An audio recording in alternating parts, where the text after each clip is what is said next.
शिक्षणाच्या संधी उपलब्ध करून द्याव्यात या कर्तव्याचा समावेश संविधानात कोणत्या वर्षी करण्यात आला? राईट टू एज्युकेशन नाही, राईट टू एज्युकेशन नाही, 6 ते 14 वयोगटात 2002 हे वर्ष बरोबर आहे.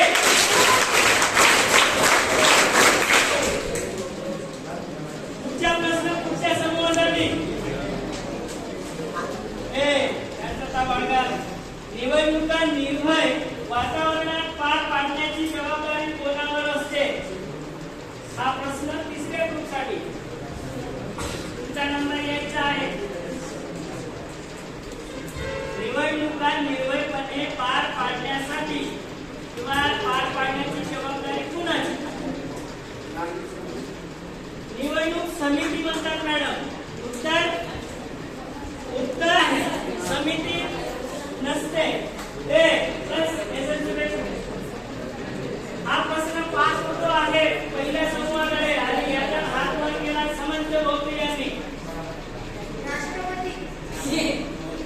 राष्ट्रपती राजवट लागू करतो, निवडणूक लढवत निवडणूक प्रक्रिया करत नाही. पुढे मी पास करतो हा प्रश्न भीमसैनिक समूहाकडे. हा उत्तर बरोबर आहे का? अंदाजे या मागच्या हप्त्यात शिकवण्यात आलं होतं आणि हे उत्तर बरोबर होते. तीनही समूहाचे पहिला प्रश्न झाला. कोणाचा होता? दुसरा तिसऱ्या ग्रुपच्या तिसऱ्या राऊंडचा दुसरा प्रश्न. 4 पेक्षा अधिक राज्यात सक्रिय असलेल्या राजकीय पक्षांना काय म्हणतात? 4 पेक्षा अधिक राज्यात सक्रिय जे पक्ष आहेत त्या पक्षांना कोणता स्तर किंवा त्या पक्षांना कोणते पक्ष म्हणतात? तुमचा प्रश्न आहे.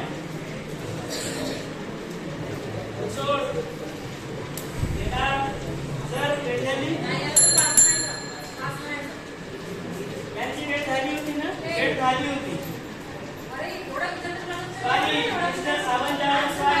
भेट झाली होती. पुढे आलो मी. 5 झाला प्रश्न. इकडे शिकवलेल्या भागातलंच आहे. वेळ बघा यांची सर.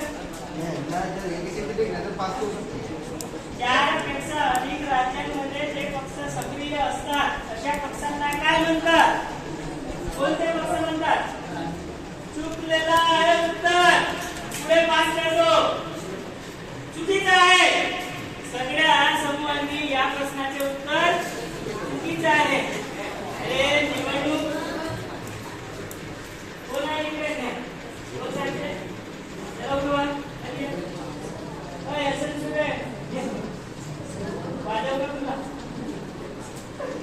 या प्रश्नाचे उत्तर असे आहे.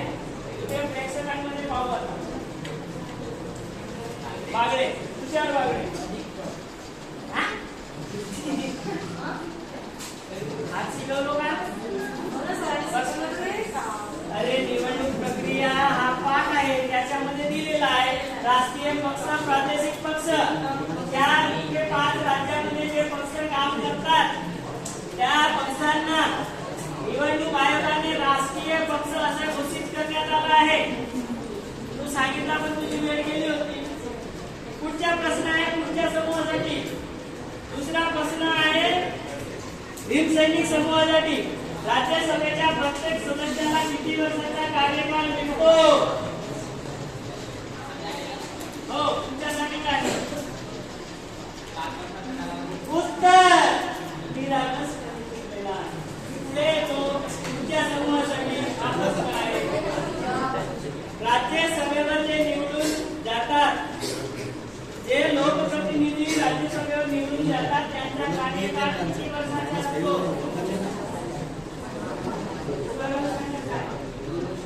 उत्तर चुकलेला. पुढच्या समूहाकडे तिकडे कोणी आहे? कोण सांगितलं? कुठे कोण सांगितलं? 6 वर्ष. हे उत्तर बरोबर आहे.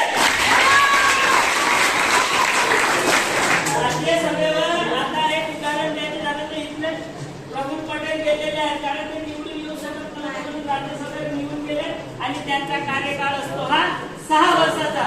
त्यात ते राज्यसभेवर जातात खासदार म्हणून आणि विधान परिषदेवरही जातात आमदार म्हणून. आता आमदार ते परिणय कुठे गेले आहेत, हे दोन्ही माणसं आपल्या भागातून गेले आहेत, आपल्या मतदारसंघातून गेले आहेत. ठीक आहे, पुढचा प्रश्न घेऊन येत आहे मी तिसऱ्या समूहासाठी. दुसरा प्रश्न, सूचीला काय म्हणतात? शासनाच्या अधिकार सूचीला काय म्हणतात हा प्रश्न आहे समूहासाठी. पुढच्या वर्गात सगळ्यात आहे प्रश्न. वेळ लावा सर. पुन्हा वाचू का? पुन्हा वाचू का?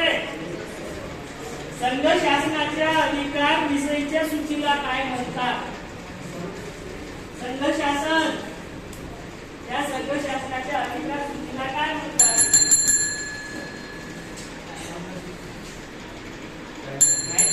Time out. सॉरी संधीवान, मी हा प्रश्न पुढे घेऊन पास करतो.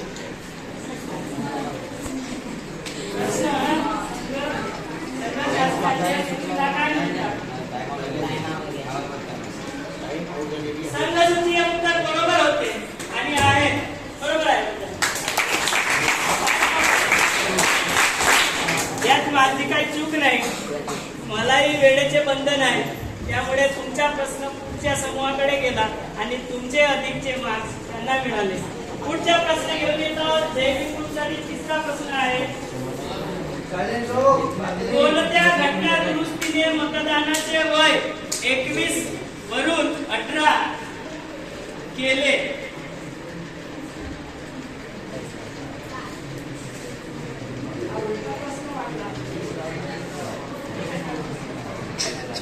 कोणत्या घटना दुरुस्तीने मतदानाचे वय 21 वरून 18 केले?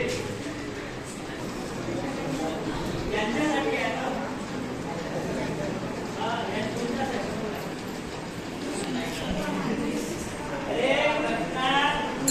कोणत्या कलमाअंतर्गत मतदानाचे जे वय असते ते वय 21 वरून 18 केल्यामुळे 18 वर्षी तुम्ही मतदान करू शकता.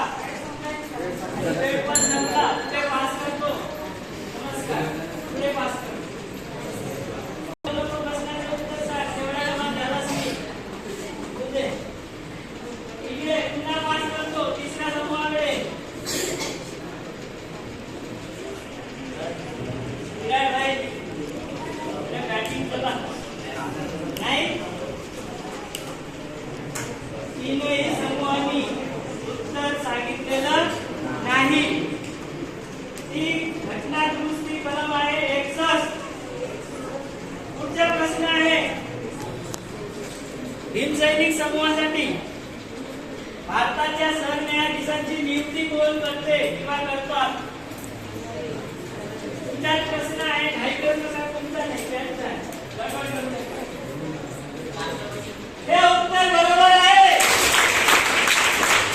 तिसरा प्रश्न तिसऱ्या समूहासाठी. भारतीय संविधानाने किती मूलभूत अधिकाराची हमी दिलेली आहे? मूलभूत अधिकार किती आहेत? तुमचा प्रश्न आहे तुमच्या समूहासाठी. भारतीय संविधानानुसार वेळ लावा. प्रश्न पास होईल. उत्तर आहे 5. 5 त्यांनी उत्तर दिलं चुकीचं आहे. पास करतो आणि प्रश्न पुढे जातो आहे. इकडे क्रेडिट बनवून उभे उत्तर चुकीचं आहे. पुढे तुम्ही याचा अर्थ राज्यशास्त्राचा अभ्यास केला नाही. पुढे हेमंत, अरे 6 वेळ होती का? वेळ केलेली होती. वेळ केलेली होती.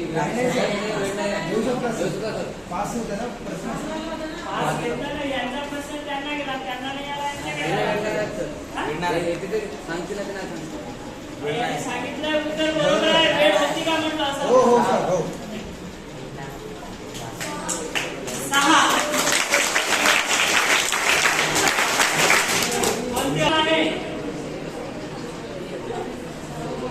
ग्रुपसाठी चौथा प्रश्न आहे, घटना समितीचे पहिले अधिवेशन कधी पार पडले आणि कुठे? घटना समितीचे पहिले अधिवेशन कुठे पार पडले आणि केव्हा? हे तुमचा प्रश्न आहे.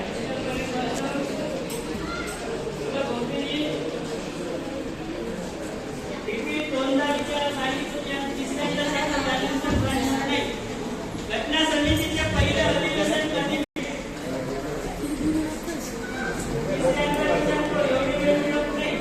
वेळ झाली का बघा रे. पुढे पास करतो हा प्रश्न.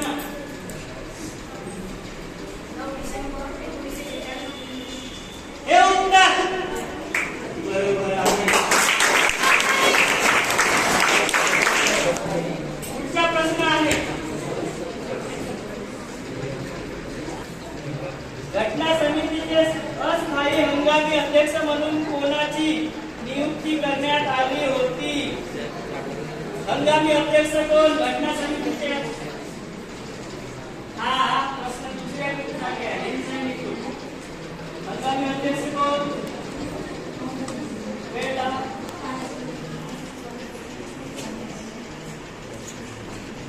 नाही वेळ झाली. हा तुम्ही वेळ आहे म्हणतात. येताय काही सुद्धा काही आयडिया? पुढे प्रश्न पास करतो. दुसऱ्या ग्रुपच्या तिसऱ्या ग्रुपकडे आला प्रश्न. हंगामी अध्यक्ष कोण घटना समितीचे? अध्यक्ष करत राहत का?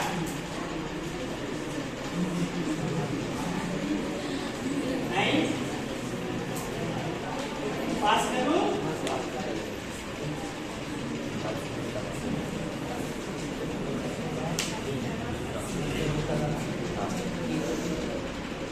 सांगा डॉक्टर. नाही उत्तर चुकीचे आहे. हंगामी अध्यक्ष होते डॉक्टर संगीता आनंद सिन्हा. कोण? तिसऱ्या समूहाचा प्रश्न आहे चौथा. घटना समितीचे सचिव कोण होते? घटना समितीचे सचिव कोण होते? तिसऱ्या ग्रुपचा चौथा प्रश्न.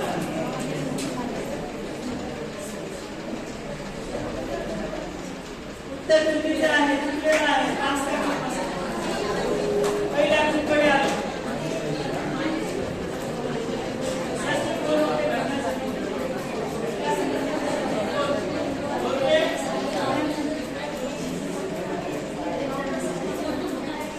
नाही उत्तर चुकीचं आहे. वेळ झाली. पुढे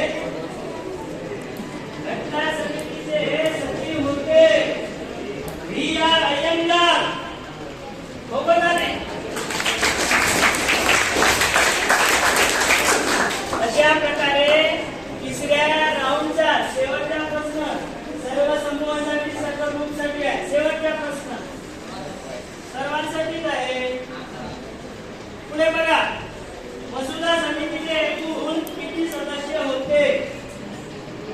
यांचा प्रश्न आहे.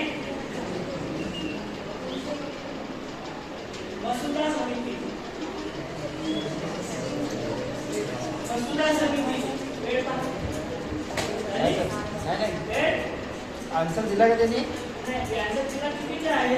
तर मग चुकीला पास करतो. हे उत्तर बरोबर आहे. पास झालेला.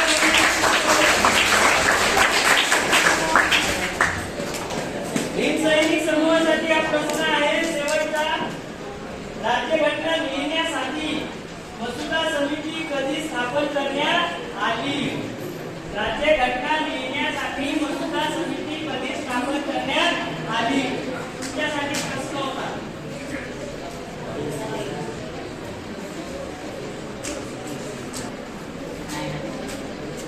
वेळ आहे. अजून वेळ आहे तुमच्याकडे. अभी नहीं तो कभी नहीं. आगे बढ़ो, पढ़ाई करो. ये पढ़ाई का नतीजा है. 10वीं में हो. वेळ संपलेली. पुढे जातो. पास करतो प्रश्न. बघा रे. समिती ही मसुदा समिती केव्हा स्थापन करण्यात आली घटना लिहिण्यासाठी? पास झालेला प्रश्न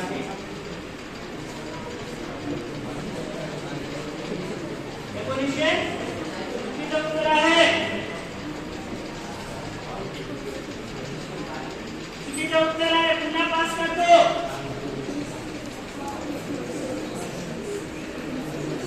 सांगा घटना लिहिण्यासाठी मसुदा समिती केव्हा स्थापन करण्यात आली?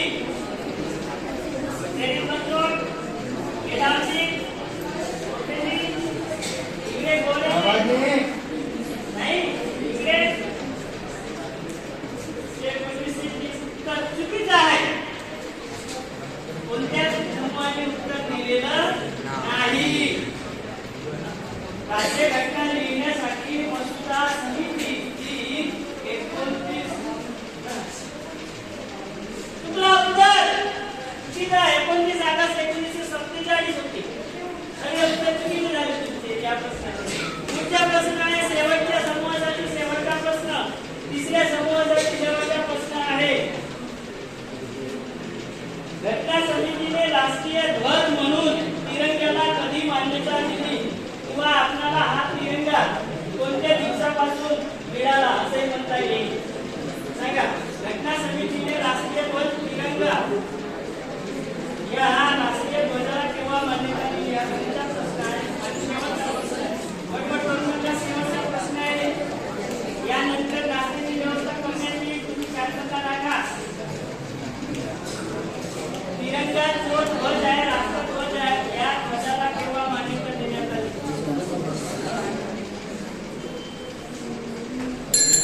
सध्या आनंदी भेट गेलेली आहे. पुन्हा प्रश्न पास करतो. तिरंग्याला केव्हा मान्यता देण्यात आली?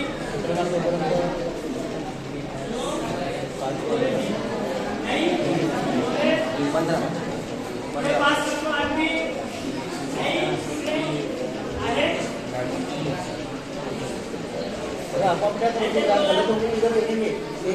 यांना सुद्धा उत्तर माहित नाही आहे. या सुद्धा प्रश्नाचे उत्तर तीनही समूहाकडून कुणालाच आलेलं नाही. प्रेक्षकांकडे जातो शेवटची संधी म्हणून. आहे कुणाला नाही?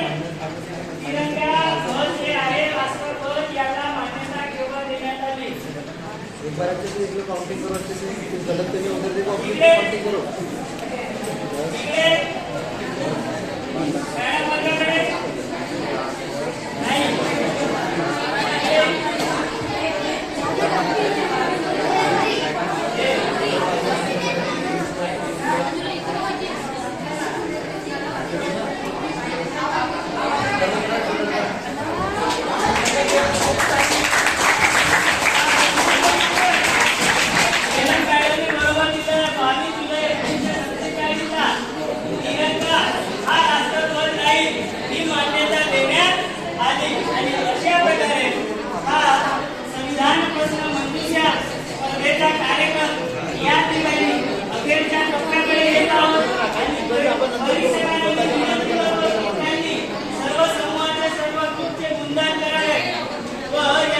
निकाल जाहीर करावे. महिला वर्गाला 50% आरक्षण मिळाल्यामुळे महिला वर्गाने विनंती करतो की त्यांनी या स्पर्धेचे निकाल जाहीर करावे. त्यांना मी आदराने या मंचावर विनंती करतो की त्यांनी येऊन इथे सर्वांच्या साक्षी देऊन या ठिकाणी या प्रश्न मंजुषेचा निकाल जाहीर करावा. या सगळ्या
ग्रुपला 45 गुण मिळाले होते आणि दुसऱ्या राऊंडमध्ये जयभीम ग्रुपला 40 गुण मिळाले होते आणि नीट सैनिक ग्रुपला 30 आणि नीट शक्ती ग्रुपला 25 गुण मिळाले होते आणि तिसऱ्या राऊंडमध्ये जयभीम ग्रुपला नीट सैनिक 35 गुण मिळाले, नीट शक्ती ग्रुपला 15 गुण मिळाले.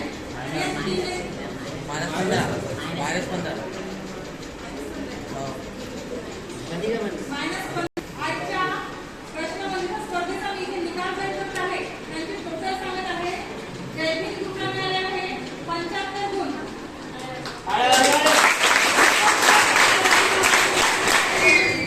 नीट सैनिक ग्रुपला मिळाले आहेत 90 गुण. नीट शक्ती ग्रुपला आहे 55 गुण. स्पर्धेतील विजेते ग्रुप आहे नीट सैनिक ग्रुप. त्यांच्या सर्वांनी पायाच्या गजरामध्ये वार्षिक अभिनंदन करा. तर टाळ्यांच्या गजरामध्ये नाश्त्याला पाठवावे.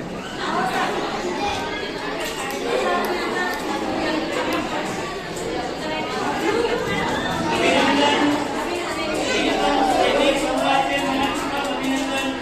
या समूहाने अत्यंत कासव गतीने टाकण्याचा होईना पण कासवाच्या गतीने हळू चार एकदा शिखर गाठण्याचा आहे. प्रश्नमंजुषा स्पर्धेचे विजय आपल्याकडे खेचून आणला त्याचे मी मनपूर्वक अभिनंदन करतो.